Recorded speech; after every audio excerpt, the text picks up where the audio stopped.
Je peux dire que le risque de génocide peut être là si jamais les gens sont naïfs et croient aux avances de certains politiciens véreux de tous bords. Sinon, si on est conscient de ce que nous sommes appelés à faire, on est appelé à servir le Burundi. On n'est pas appelé à servir nos partis. On n'est pas appelé à servir nos ethnies. On n'est pas appelé à servir nos confessions religieuses. Parce que, à la base du génocide, c'est l'exclusion. Et l'exclusion se fait en fonction de ceci ou de cela. On peut dire, bon voilà, c'est notre parti et lui seul. On exclut les autres, on les persécute, on les traite avec toute l'injustice qui peut s'imaginer sur cette terre. À ce moment-là, le risque peut se matérialiser. On peut dire, ceux qui ne sont pas de notre religion, ils sont tous à abattre.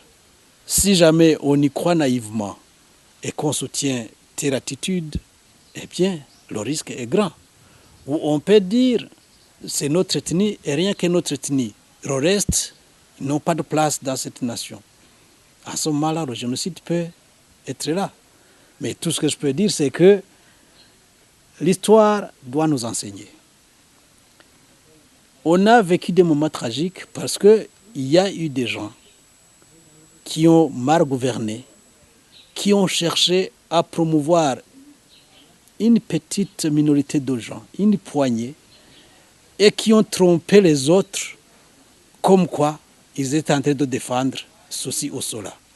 Tantôt, c'est au profit d'une ethnie, alors que ce n'est pas tous les gens d'une ethnie qui ont profité de ces régimes-là. Ou bien on peut imaginer une autre histoire. Mais tout ce que je peux dire, c'est que la philosophie génocidaire, c'est une philosophie basse. C'est une philosophie qui ne mérite pas vraiment d'avoir de la place parmi les gens qui peuvent penser, qui peuvent réfléchir. Tout ce que nous devons faire, c'est améliorer la gouvernance. Tout ce que nous devons faire, c'est penser au Burundi et non pas penser à nos formations politiques. Donc, le risque du génocide peut être là si les gens sont naïfs et voir leur figure et mettre plutôt en hibernation leur mémoire et leur pensée.